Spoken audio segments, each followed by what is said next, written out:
દરેક વ્યક્તિ પર ચમત્કારિક રજ પાથરો. કૃતજ્ઞતાથી વધુ અગત્યનું બીજું કોઈ કર્તવ્ય નથી.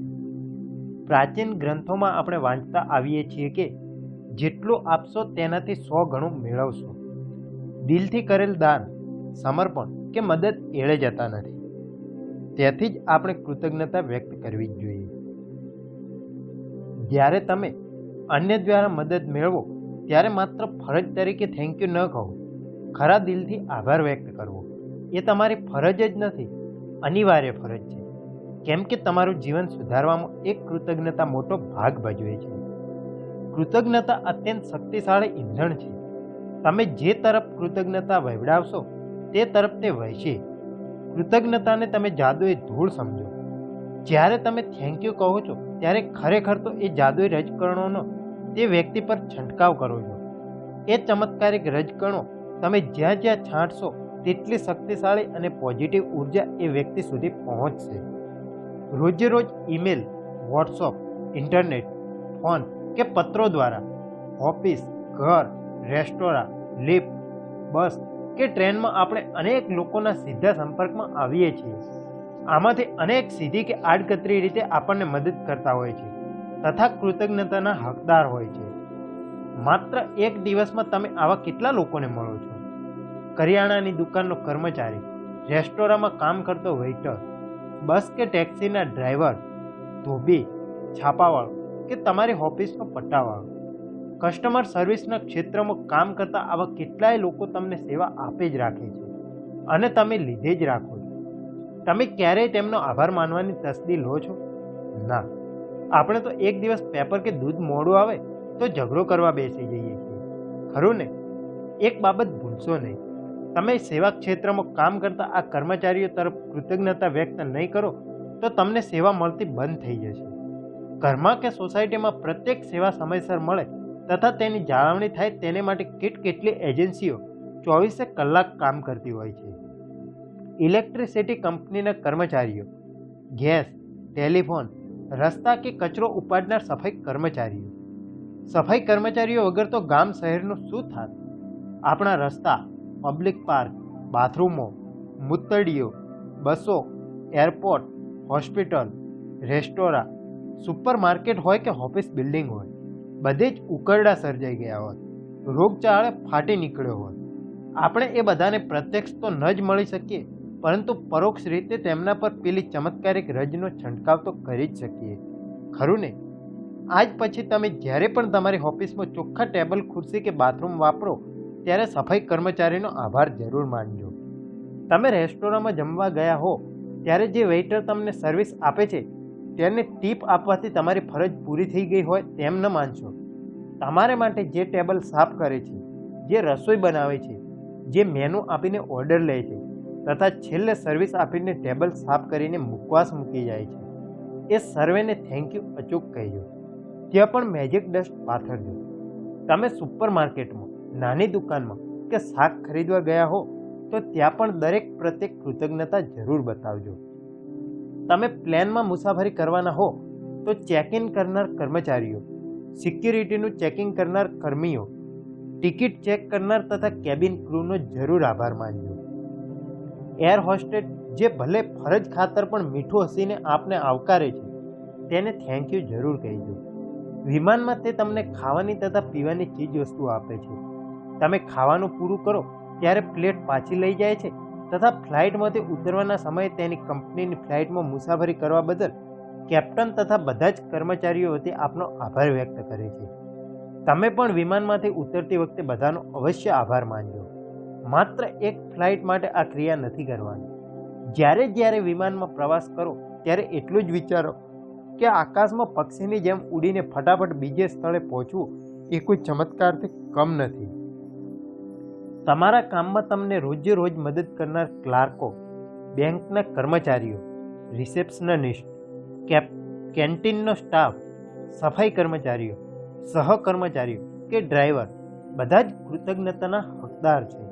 તે સર્વે પર કૃતજ્ઞતાની જાદુઈ રજોટી પાથરવામાં કંજૂસાઈ ન કરશો. હોટેલના વેઇટર્સ કે દુકાનોના કર્મચારીઓ આપણને સૌને સર્વિસ આપવા માટે ખૂબ મહેનત કરે છે. આપણને ક્યારેક વિચાર આવે કે કે એમાં તે શી નવાઈ છે? It's part of their job. હા, વાત તો સાચી જ છે. સર્વિસ આપવાની નોકરી તેમણે સ્વીકારી છે, તેથી સેવા આપવી તે તેમની ફરજ છે. પણ દિવસ દરમિયાન વિવિધ લોકો જાત જાતના મૂડ સાથે તેમની હોટેલ કે દુકાને આવે છે. આમ જનતાની સેવા એટલા આવા દરેકની સેવા. આમાં ઝઘડો કરી બેસનાર તથા ક્યારેક કૃતજ્ઞતા વ્યક્ત ન કરનારનો પણ સમાવેશ થાય છે. તેથી જ આજ પછી કોઈ તમને સેવા આપે તો યાદ રાખજો કે તે કોઈ માનો લાડલો કે પિતાની આંખનું રતન છે. તેના ભાઈ બહેનનો લાડકો ભાઈ છે કે 2-3 બાળકોનો બાપ છે. તેના પ્રિય જીવનસાથી કે જીવન સખીને છોડીને આપની સેવામાં જાન રેડી રહ્યો છે. તેને શું તમારી દયા કે કૃતજ્ઞતાનો હક નથી? આપણને ઘણીવાર આવા લોકોના ખરાબ અનુભવ પણ થાય છે. આપણે જેની સેવાની અપેક્ષા હોય તેવી સેવા ન મળે. કર્મચારી માથાનો ફરેલો હોય, ઉદ્ધત કે બેધ્યાન હોય. આવા પ્રસંગ બને ત્યારે કૃતજ્ઞતા વ્યક્ત કરવી લગભગ અશક્ય હોય છે. જ્યારે આમ બને ત્યારે તમારે સમજવાનું કે તમારી કૃતજ્ઞતાની અભિવ્યક્તિનો આધાર આવે કોઈ એકલ દોકલ વ્યક્તિ પર ન હોઈ શકે. તમારે તો આવા સમયે કૃતજ્ઞતા વ્યક્ત કરવા પર જ ધ્યાન કેન્દ્રિત કરવાનું છે. તમારા જીવનમાં જો તમે ચમત્કાર ઈચ્છતા હો તો તમે જો મનમાં દયાની ભાવના રાખશો તો કદાચ તમને સામેની વ્યક્તિની મુશ્કેલી સમજાશે. એ માણસે જે વર્તન કર્યું તેની પાછળના સંજોગો વિશે તમને ખ્યાલ આવશે. તેની કદાચ તબિયત ખરાબ હોય, તેણે સ્વજન ગુમાવ્યા હોય કે તેનો વિવાહ તૂટી ગયો હોય. જીવનમાં આવા એકાદ કારણસર તે હતાશ, નિરાશ કે ડિસ્પ્રેડ હોઈ શકે. તમે જો તેના પ્રત્યે કૃતજ્ઞતા વ્યક્ત કરશો તો તે વ્યક્તિ માટે એ દિવસ પૂરતો એક ચમત્કાર સર્જાશે. પ્રત્યેક વ્યક્તિ જીવનરૂપી સંગ્રામ લડી રહ્યો છે, તેથી જ તમે દયાળુ બનજો.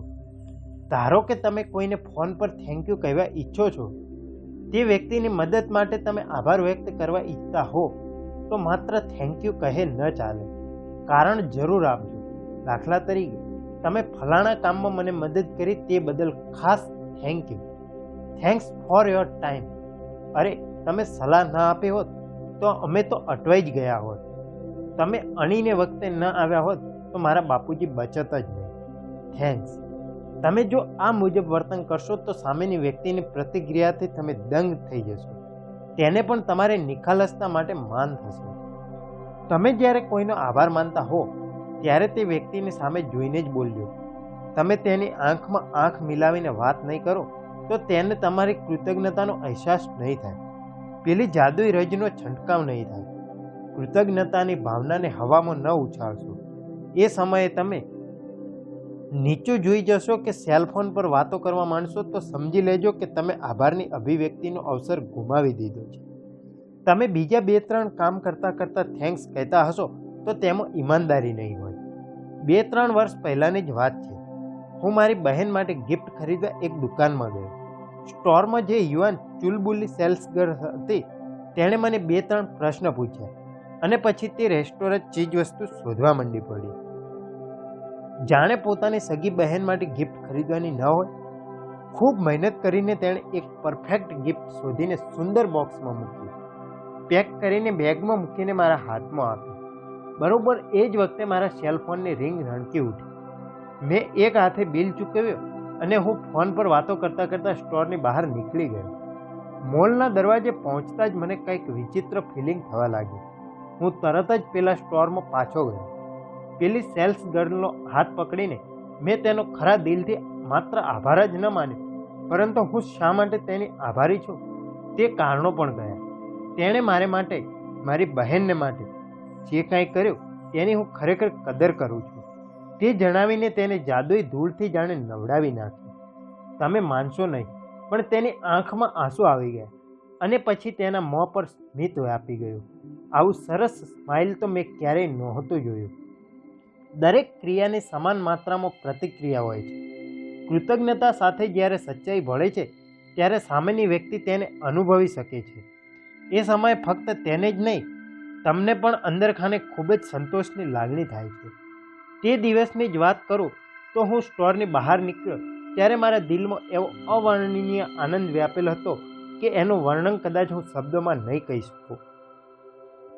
સેવા મેળવ્યા બાદ જ હું કૃતજ્ઞતા વ્યક્ત નથી કરતો. હું તો પ્રત્યેક પરિસ્થિતિ પર ચમત્કારિક રજકણોનો છંટકાવ કરવામાં માનું છું. મારી દીકરી જ્યારે કાર લઈને તેને સાસરે જાય ત્યારે તે સલામત રીતે મારા ઘર સુધી પહોંચી તે યાદ કરીને મારી આંગળીઓ હવામાં હલાવી લઉં છું.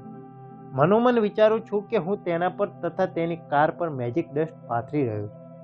નવું પુસ્તક શરૂ કરતાં પહેલાં હું મારા કમ્પ્યુટર પર પણ આ જ ક્રિયા કરું છું. કોઈ પણ સ્ટોરમાં પ્રવેશતા પહેલાં હું સ્ટોરમાં પણ ચમત્કારની રજ પાથરું છું. મારી દીકરી પણ હવે આ પ્રયોગ કરે છે. તે મને કહે છે, ડેડ, હું તો ડ્રાઇવિંગ શરૂ કરતાં પહેલાં મેજિક ડસ્ટનો ઉપયોગ કરી જ લઉં છું. વળી રસ્તામાં કોઈ ડ્રાઈવરને સ્પીડિંગ કરતો જોઉં કે વિચારોમાં ખોવાયેલો જોઉં તો તેના પર પણ દૂરથી જ મેજિક ડસ્ટ છાંટું છું, જેથી તે શાંતિથી વિઘ્ન વગર ઘેર પહોંચી જાય. તમે ક્યારેય વિચાર્યું છે કે કેટલા લોકો તમને વિવિધ સેવા આપે છે? આજે માત્ર એ સર્વેને યાદ કરીને તેમનો આભાર માનવાનું એકાદું બહાનું શોધી કાઢો. મનોમન તે વ્યક્તિને થેન્ક યુ કહીને તેના પર જાદુઈ ધૂળનો છંટકાવ કરો. તમે થેન્ક યુની અભિવ્યક્તિ મોટેથી બોલીને પણ કરી શકો છો. ઓછામાં ઓછા 10 સેવકોનો તમારે આભાર માનવાનો છે. એ વ્યક્તિ તમારી સામે ન હોય તો મનોમન તેને યાદ કરીને ઉપકારવશ બનો. તમે મનમાં આ મુજબ બોલો, રોજ સવારે રસ્તા પરથી કચરો વાળનાર બધા જ સફાઈ કર્મચારીઓનો હું ઋણી છું. સવારે વહેલા ઉઠીને તેઓ કચરો ઉપાડે છે. વર્ષોથી ઘડિયાળના કાંટે કામ કરતા આ સેવાકર્મીઓ વિશે મેં ક્યારેય વિચાર્યું જ નહોતું. આજે આ પળે હું તેમનો ઋણ સ્વીકાર કરું છું. Thank you. આપણને વિવિધ સેવા આપનાર બધાના યાદ કરીને ઓછામાં ઓછી 10 વ્યક્તિનો આભાર માનવાની તક આપણે ઝડપી લેવાની છે. પ્રત્યેક પર પેલી મેજિક ડસ્ટનો છંટકાવ કરવાનો છે. ચમત્કારિક રજકણોનો છંટકાવ તમે ખુદ અનુભવશો તો જ સામેની વ્યક્તિ પણ અનુભવશે. તમારે મનમાં જાદુઈ રજના છંટકાવની કલ્પના કરવાની છે. તમને જો એ અનુભૂતિ થાય કે સેવા આપનાર કર્મચારી પર એ રજકણો પ્રસરી ચૂકી છે તો કૃતજ્ઞતાની ચમત્કારિક શક્તિનો તમને સ્વયં અનુભવ થશે. તમને જે અનુભૂતિ થઈ હોય તેની તસવીર તમે મનમાં સંઘરી રાખવાનો પ્રયત્ન કરજો. એનાથી તમને ખાતરી થશે કે કૃતજ્ઞતાની ચમત્કારિક ધૂળ પ્રત્યેક સેવાકર્મી સુધી પહોંચી છે તથા તેનાથી એમનું જીવન સુધરી રહ્યું છે. એટલું જ નહીં, જ્યારે તમે અન્ય પર આ જાદુઈ રજ છાંટો છો અર્થાત અન્ય પ્રત્યે કૃતજ્ઞતા વ્યક્ત કરો છો ત્યારે ખરેખર તો એ જ રજકણો તમારા તરફ પરત આવે છે. આજનો તમારો પ્રોગ્રામ શું છે? તમે ઘરે જ હો તો કાગળ પેન હાથમાં લો. કોમ્પ્યુટર વાપરતા હો તો તેની સામે બેસીને માત્ર એવા લોકોને યાદ કરો કે જેમણે પોતાના સેવા ક્ષેત્રની ઉપરવટ જઈને તમને સેવા આપી હોય. માત્ર ફરજ બજાવવા ખાતર નહીં, પરંતુ તમારું જીવન સરળ બનાવવાની કોશિશ રૂપી સેવા આપી હોય. આજની જ વાત કરું તો મારા ઇન્સ્યોરન્સ એજન્ટે મને ફોન કરીને માહિતી આપી કે મારો ચેક રિટર્ન થવાને કારણે એક પોલિસી બંધ થવાની તૈયારી છે. આજે જ જો મને એ માહિતી ન મળી હોત તો મારે ઘણા રૂપિયાનું નુકસાન થાય. કદાચ પોલિસી હંમેશ માટે બંધ પણ થઈ જાત.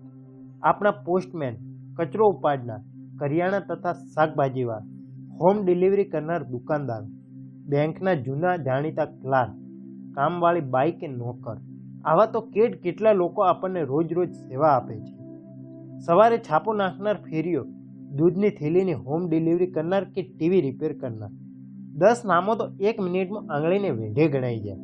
આપણે તો આપણા શબ્દકોશમાં એક જ શબ્દનો ઉમેરો કરવાનો છે, થેન્ક યુ. ખરું ને? કૃતજ્ઞતા વ્યક્ત કરવાનું કાર્ય અઘરું છે પણ કરવા જેવું છે. તો આજથી જ કૃતજ્ઞતાની જાદુઈ ધૂળનો છંટકાવ કરવાની ટેવ પાડો. આવતીકાલનો પાઠ આજે રાત્રે જ વાંચી લે. કારણ કે 11મા દિવસનો અભ્યાસ સવારે જાગતાની સાથે જ શરૂ થાય છે. તમારા પર થયેલ ઉપકારોની ગણતરી કરો. 10નું લિસ્ટ બનાવો. તમે શા માટે એને બ્લેસિંગ ગણો છો તેની નોંધ કરો. સૂચિને ફરીથી વાંચો તથા પ્રત્યેક ઉપકાર બદલ 3 વાર ખરા દિલથી થેન્ક યુ સાથે આભાર વ્યક્ત કરો. આજે કોઈ પણ 10 સેવાકર્મીઓ પર ચમત્કારિક ધૂળનો છંટકાવ કરો. સીધી કે આડકતરી રીતે મનોમન તેમનો આભાર માનો. તમને એ સેવાથી કયો લાભ થાય તે વિશે વિચારીને અત્યંત કૃતજ્ઞ બનો. Thank you.